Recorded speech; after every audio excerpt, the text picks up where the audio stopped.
अस्सलाम वालेकुम welcome to Afraz food channel अस्सलाम वालेकुम இன்னைக்கு நம்ம சேனல்ல ரொம்ப ஹெல்தி வெர்ஷனான சாக்லேட் கேக் ராகி அல்லது கேழ்வரகு மாவு யூஸ் பண்ணி செய்ய போறோம். ரொம்பவே சாஃப்ட் அண்ட் மாய்ஸ்ட் அண்ட் ஃப்ளஃபியா மேல சாக்லேட் கனாஷோட எப்படி செய்யறதுன்னு பார்க்கலாம் வாங்க. First of all 250 ml size உள்ள ஒரு கப் எடுத்துக்கோங்க. அதில் வந்து 1/4 கப் சர்க்கரை யூஸ் பண்ணணும். நான் அதில் பாதி நாட்டு சர்க்கரையும் மீதி பாதி ஒயிட் சுகரும் ஆட் பண்ணிக்கிறேங்க. ரெண்டுமே சேர்த்து 1/4 கப் வரணும்.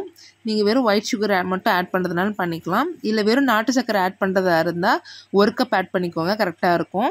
இப்போது அதே கப்பில் ராகி மாவு கேழ்வரகு மாவு வந்து கரெக்டாக 1 கப் அளவாக எடுத்துக்கிறேன். நான் மோஸ்ட்லி பசங்க வந்து கேழ்வரகு யூஸ் பண்ணி அந்த அடை தோசையெல்லாம் சாப்பிட மாட்டாங்க, அடம் பிடிப்பாங்க. அவங்களுக்கு இந்த மாதிரி செஞ்சு கொடுக்கலாம், ரொம்பவே விரும்பி சாப்பிடுவாங்க. 2 முட்டை எடுத்துக்கிறேன். அதே மாதிரி ஃபுல் ஃபேட் மில்க் எடுத்துக்கலாங்க. நம்ம காய்ச்சாத பால் எடுத்துக்கலாம், பிரச்சனை இல்லை. ஒரு 1/2 கப் தான் தேவைப்படும். கூடவே 1/2 கப் ஆயிலும் தேவைப்படுங்க. இப்போ ஒரு க்ளீனான பவுல், ஈரம் இல்லாத க்ளீனான பவுல் எடுத்துகிட்டு அதில் இந்த 2 முட்டையும் உடச்சி ஊற்றிக்கலாம். நீங்கள் முட்டைக்கு பதிலாக சப்ஸ்டியூட்டாக வேறு போடணும்னு நினச்சிங்கன்னா 1/2 கப் தயிர் ஆட் பண்ணிக்கலாம், இல்லாட்டி கண்டென்ஸ்டு மில்க் ஆட் பண்ணிக்கலாங்க. இப்போது இந்த எக்கை வந்துட்டு நல்லா நுர பொங்குற அளவுக்கு நல்லா இந்த பீட்டரை வச்சு பீட் பண்ணி எடுத்துக்கலாம், இல்லாட்டி விஸ்க் வச்சு கூட நம்ம அழகாக பீட் பண்ணி எடுத்துடலாம். லைட்டாக இந்த மாதிரி ஃபோமிங் கன்சிஸ்டன்சி வந்ததுக்கப்புறம் ஒரு பிஞ்ச் உப்பு ஆட் பண்ணிவிட்டு பீட் பண்ணிக்கலாம். பீட் பண்ணிகிட்டு இருக்கும் போதே இடையில வந்துட்டு கொஞ்சம் கொஞ்சமாக இந்த சர்க்கரையை வந்துட்டு ஆட் பண்ணிகிட்டே பீட் பண்ணிக்கலாங்க. சுகர் வந்துட்டு அட் அ டைமில் எல்லாமே ஒரே நேரத்தில் வந்துட்டு ஃபுல்லாக ஆட் பண்ணிடக்கூடாது. அப்படி ஆட் பண்ணும்போது நம்மளுக்கு அந்த கன்சிஸ்டன்சி கிடைக்காது. அதனால் கொஞ்சம் கொஞ்சமாக பேட்ச் பை பேட்சாக வந்து ஆட் பண்ணிவிட்டு இந்த மாதிரி நல்லா பீட் பண்ணி எடுத்துக்கலாம். நம்ம ஆட் பண்ண சுகர் ஃபுல்லாக அந்த எக்கோடு நல்லா மிக்ஸ் ஆகி நல்லா கரைஞ்சிடணும். இப்போ நம்ம 1 ஸ்பூன் வெனிலா எசன்ஸ் ஆட் பண்ணிவிட்டு பீட் பண்ணி எடுத்துடலாங்க. எசன்ஸ் வந்து ஆப்ஷனல் தான், இருந்தாலும் நம்ம இந்த எக்கோட ஸ்மெல்லு ரா ஸ்மெல் அடிக்கக்கூடாதுங்கிறதுக்காக வெனிலா எசன்ஸ் ஆட் பண்ணோம்னா நல்லாயிருக்கும். நீங்கள் சாக்லேட் எசன்ஸ் இருந்தால் கூட 1 ஸ்பூன் வந்து ஆட் பண்ணிக்கலாம். இப்போது 1/2 கப் பால், காய்ச்சாத பாலவே ஆட் பண்ணிக்கலாம். இப்போது இதை ஆட் பண்ணதுக்கப்புறம் லைட்டாக பீட் பண்ணி எடுத்துக்கலாம். கூடவே நம்ம 1/2 கப் ஆயில் எடுத்துக்கலாங்க. இது ஃப்ளேவர் இல்லாத ரீஃபைண்ட் ஆயில் வந்து ஆட் பண்ணிக்கலாம். ஃப்ளேவர் இருந்துச்சுன்னா அதோட ஸ்மெல் இதில் வந்து கேக்கில் வந்துட்டு காமிக்கும், அதனால் ஃப்ளேவர் இல்லாததாக எடுத்துக்கலாம். இப்போ ஒரு பாத்திரத்தில் ட்ரை இன்க்ரீடியன்ஸ்லாம் ஆட் பண்ணிக்கலாம். 1 கப் ராகி மாவு, 1 spoon baking powder, 1/4 spoon baking soda, இது எல்லாத்தையும் ஆட் பண்ணி நல்லா சலிச்சு எடுத்துக்கலாம். இது கூடவே 1/3 கப் 1/3 கப் கொக்கோ பவுடர் வந்து ஆட் பண்ணிக்கலாங்க.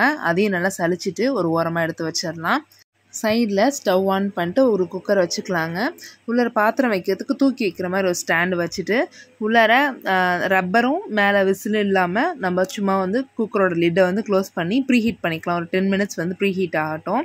அதுக்குள்ளார இந்த ட்ரை இன்க்ரீடியன்ஸை நல்லா மிக்ஸ் பண்ணி வச்சுருக்கோம் இல்லையா, அதை வந்து கொஞ்சம் கொஞ்சமாக இந்த எக் மிக்சரில் வந்துட்டு கொஞ்சம் கொஞ்சமாக ஆட் பண்ணிவிட்டு கட் அண்ட் ஃபோல்ட் மெத்தடில் வந்துட்டு கலந்து விடுங்க.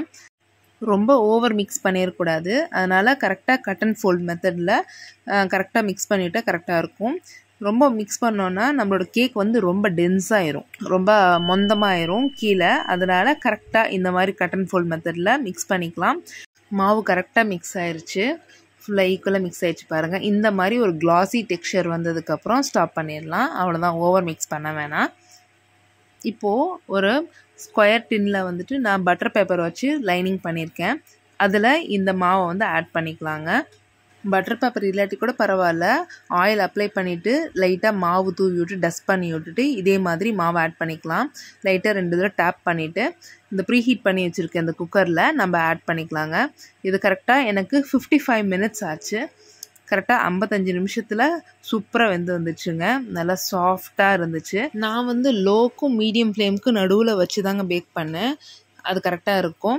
நீங்கள் ஓடிஜியில் வச்சு பேக் பண்ணுறதா இருந்தால் 180 டிகிரி செல்சியஸில் 30 to 40 மினிட்ஸ் வச்சா போதும், கரெக்டாக இருக்கும். இதே மாதிரி சாஃப்டான டெக்ஸ்சர் உங்களுக்கு கிடைக்கும். கேக் மேலே நம்ம சாக்லேட் கனாஷ் வந்து ரெடி பண்ணிக்கலாம். 1/4 கப் டார்க் சாக்லேட் இல்லாட்டி செமி ஸ்வீட் அண்ட் சாக்லேட்டாக எடுத்துக்கலாங்க. நான் வீட்டில் இருக்க டெய்ரி மில்க் தான் எடுத்து யூஸ் பண்ணுறேன். டபுள் பாய்லர் மெத்தடில் ஒரே 1 ஸ்பூன் பட்டரை ஆட் பண்ணி நல்லா மெல்ட் பண்ணி எடுத்தாச்சு இந்த மாதிரி. இப்போது கேக் மேலே நல்லா நம்ம அப்ளை பண்ணிக்கலாம், ஈவனாக ஸ்ப்ரெட் பண்ணி விட்டுக்கலாங்க. இதில் எதுவுமே இல்லாமல் வெறும் கேக்கே சூப்பராக இருந்துச்சு. இருந்தாலும் கிட்ஸ்க்கு கொடுக்கறதுனால மேலே வந்து சாக்லேட் கனாஷ் வந்து அப்ளை பண்ணிகிட்ருக்கேன். இது இல்லாமல் நீங்கள் வீட்டில் சாக்லேட் சிரப் இருந்துச்சுனாலும் ஆட் பண்ணிக்கலாம், இல்லாட்டி ஹெவி க்ரீம் விப்பிங் க்ரீம் வச்சு கூட நீங்கள் வந்து டெக்கரேட் பண்ணிக்கலாம். அது உங்களோட விருப்பம் தான். மேலே சும்மா சாக்லேட் பால்ஸ் வச்சு டெக்கரேட் பண்ணியிருக்கேன். ரொம்பவே அருமையாக இருந்துச்சுங்க. எவ்வளோ சாஃப்டாக இருக்குது பாருங்கள். ஸ்கூல் விட்டு ஈவினிங் வர பசங்களுக்கு நம்ம சூப்பராக செஞ்சு கொடுக்கலாங்க. ரொம்ப விரும்பி சாப்பிடுவாங்க. இதில் நீங்கள் கேழ்வரகு மாவுக்கு பதிலாக கோதுமை மாவு கூட யூஸ் பண்ணலாம். ஆட்டா இல்லாட்டி நீங்கள் மைதா யூஸ் பண்ணுறதுனால பண்ணலாம். நம்ம ஹெல்த்தியாக நம்ம கொஞ்சம் பசங்களுக்கு கொடுக்கணுங்கிறதுக்காக ராகி மாவு யூஸ் பண்ணிக்கிறோம். ஆனால் நீங்கள் எந்த மாவு நீங்கள் யூஸ் பண்ணுறதா இருந்தாலும் இதே மாதிரி நல்லா சாஃப்டாக ஃப்ளஃபியாக தான் கிடைக்கும் நம்மளுக்கு. இதே ரேஷியோவில் நீங்கள் வந்து ஆட் பண்ணி நீங்கள் செய்யும் போது நீங்கள் கண்டிப்பாக அதை வீட்டில் செஞ்சு பாருங்கள். வீட்டில் ட்ரை பண்ணி பார்த்துட்டு எப்படி வந்துச்சுன்னு மறக்காமல் எங்களுக்கு கமெண்ட் பண்ணுங்கள். இந்த வீடியோ உங்களுக்கு பிடிச்சிருந்துச்சுன்னா லைக் பண்ணுங்கள், ஷேர் பண்ணுங்கள். இது வரைக்கும் நீங்கள் அஃப்ராஸ் ஃபுட் சேனல் சப்ஸ்கிரைப் பண்ணாட்டி மறக்காமல் சப்ஸ்கிரைப் பண்ணிக்கோங்க. அப்படியே பக்கத்தில் இருக்க பெல் ஐக்கானையும் ப்ரெஸ் பண்ணிக்கோங்க. ஜஸாக்கல்லாஹு ஹைர்.